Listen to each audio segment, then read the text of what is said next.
said, no. I said, well, it's a political psychology profile, an art form I developed at the CIA. I didn't give a professional diagnosis, but I did certainly draw on my psychiatric background. But as I read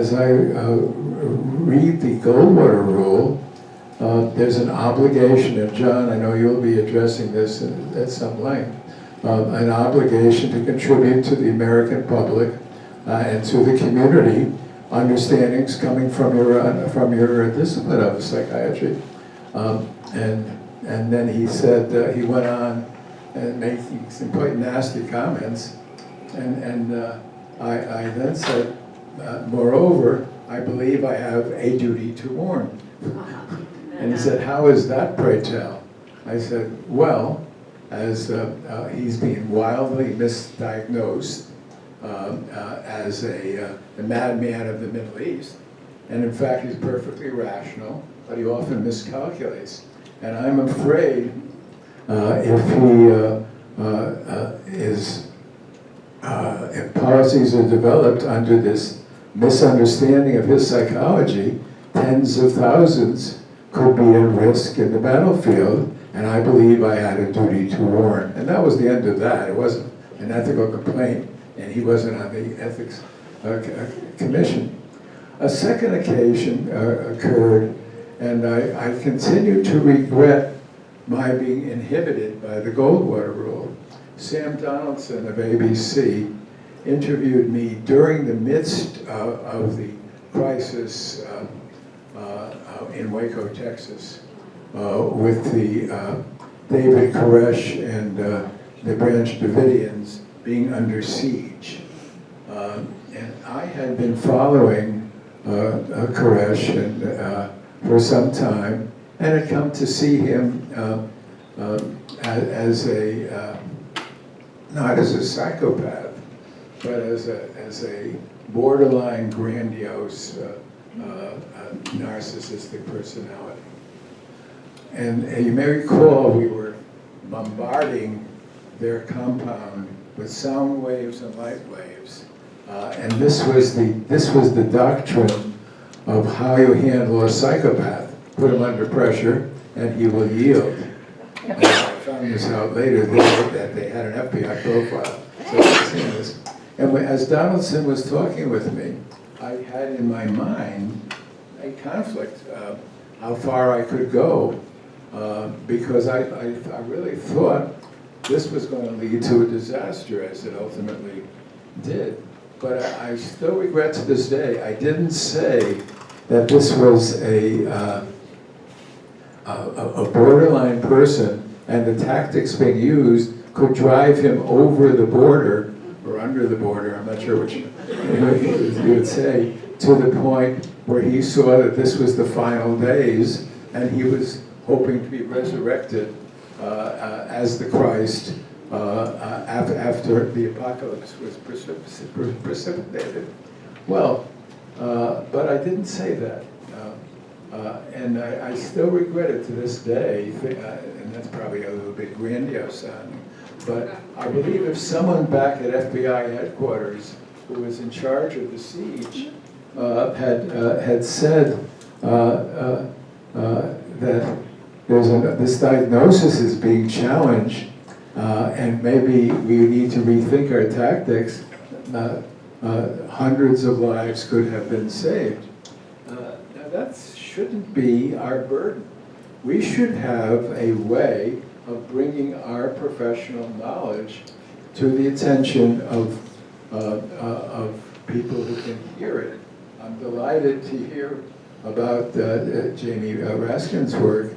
I should note there was a presidential commission on the 25th Amendment on which I served, and this is a non-trivial matter.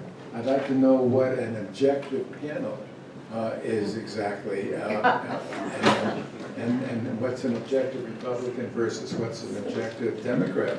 And this is a very complicated issue, challenging the competence to serve of the president but our voice is very, very, very important. Our voice brings particular knowledge to bear, and how to address that knowledge and surpass the inhibitions of the APAs, your APA and my APA, is a challenge indeed. I have been regularly struck when my way of avoiding this is I have never used the name which shall not be named. And I presented for an hour and a half, use that regularly. But I would say indeed that Donald Trump is a very scary guy. I've had the opportunity of doing a profile of Kim Jong-un and the three Kims in the tradition. No? Goodness. Just lower it under your chin. Under your lip. All right, I'm there. Perfect. You have to talk to the top of the mic. Yes. Here, you have to direct, like this. Yes, direction. Okay? I'm sorry. But I've had the opportunity of doing a profile of the Kim family going back 3 generations and publishing that. And it is very scary to me. Not Trump per se, but the interaction with people like Kim Jong-un and the immaturity, the readiness to fight back when challenged, the inhibition of the information that is dangerous getting to Kim Jong-un or getting to Kim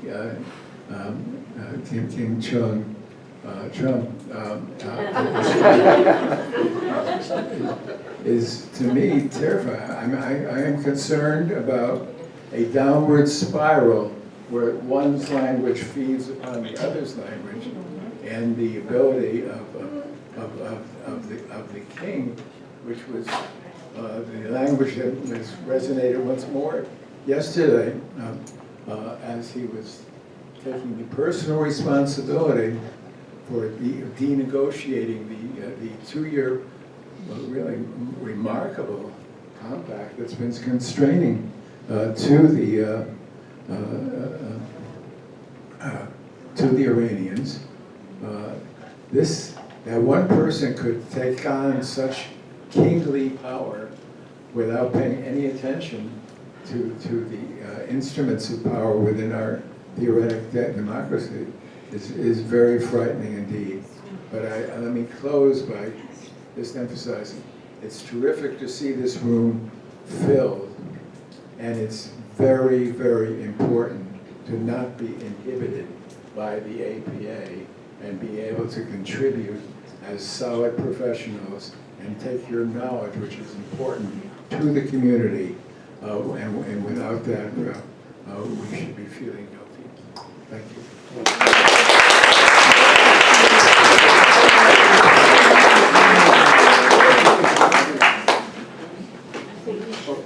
Thank you for that talk, and also for that historic context. You've been doing this a long time. And I think actually, aside from your call for coverage, what I noticed is that your point is we have something to offer. You know, like farmers insurance, we know a thing or two. And diagnosis matters. It matters. You know, Bandy Lee, in the introduction to the book, has a simple sentence, I hope I can paraphrase it, that I thought it was so profound. She said, there's no other situation in the world where the people that know the most about something are the ones who are not allowed to comment on it. It's a kind of, and therefore, it can never be known. Right? So this idea that Trump's mental health is somehow an unknowable thing, you know, like the existence of God. Because the people who have the authority to know can't say, and the people who say don't know. So that's not a reductive absurdum, I don't know what is. All right, so I should have gotten my glasses. Our last speaker is Dr. John Zinner. He is a psychiatrist and a psychoanalyst in clinical practice. He also conducts supervision in Bethesda, Maryland. He's a clinical professor in the Department of Psychiatry at George Washington University Medical Center, where he trains psychiatric residents in psychoanalytic psychotherapy. At NIMH, Zinner researched patients and families of patients with narcissistic personality disorder, and he has written papers about this research and has for many years taught clinicians about this condition. I will say, when I told people that John Zinner was talking, everyone I know seems to know him. I don't know why. And most of them liked him. And since I've gotten to know John, the thing I really appreciate about him is he's got a real fighting spirit. And I admire that. Since people in our profession tend to be just a little passive sometimes. But I think you'll see it's not true of John.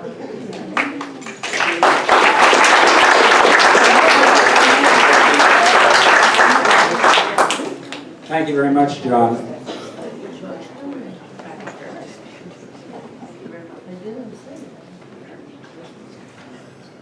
If anyone has trouble hearing me in the back, just raise your hand.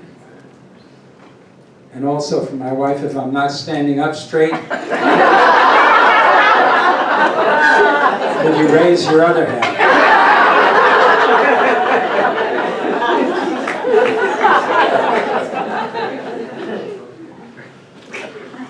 I thought because the time is limited, and I didn't want to run out at the main point that I want to make, that I would mention my point, or read it actually, at the very outset. Mental health professionals who wish to have an important and constructive and ethical role to educate and warn policymakers about Donald Trump's character pathology and the existential threat it poses to our planet because of his control over our nuclear arsenal. I thought about, in considering what to talk about, 3 topics. The first topic I thought about was really about Trump's psychopathology, his character pathology.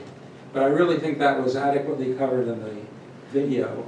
I did feel missing mention of his borderline personality disorganization, which is there, I think, presently. Also, the second thing I thought I'd talk about was my comfort in being at peace in talking about Trump's character pathology and the danger he poses despite the Goldwater rule, and why I feel at peace about that. And if I have time at the end, I'll tell you why. But mainly, I felt it most important for us to talk about dealing with this existential threat posed by, listen to this carefully, Trump's unfettered authority to order the launch of nuclear weapons at any time and for any reason on his own sole authority. When he gives the command to launch nuclear weapons, there's no one who's permitted to stop him or intercede. And if his military men, let's say, think of James Mattis, the defense secretary, if Mattis were to in some way intercept the order and tell the command and control system not to carry out the order, Mattis could be tried for insubordination. So there's nothing in the world stopping Trump from launching a nuclear weapon at any time, and as you know, Trump, it probably would be in the middle of the night.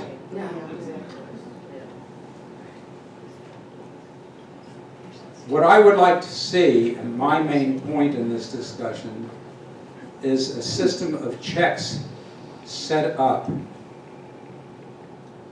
so that other people could interpose themselves between Trump's impulsive command to launch a nuclear weapon and the actual launching. And most likely that would involve, and you probably have read about this in the press as being reported that maybe there is some informal mechanism, but it's only been speculated upon in the press, that Secretary Mattis, Secretary Tillerson, and Chief of Staff Kelly, who do have heads on their shoulders, and don't seem to relish the idea of going to war, that those gentlemen would intercede and be told in advance when any order had been given to launch nuclear weapons, and that they would intercede even at some risk to themselves. This is especially important at this time because of what Jerry was mentioning in terms of the volatility of the situation with North Korea. I recommend to you two articles, one by Evan Osnes in the New Yorker and one by Nicholas Kristof in the Washington Post. Both of them very recently made visits to North Korea. And one of the things that they brought back in their awareness is that there's utter opacity, both in the North Koreans and among the American government, utter opacity about what the intentions of the other might be, which leaves us strictly to fantasize about what the other intends. So you have two very volatile despots whose intentions or goals are unknown.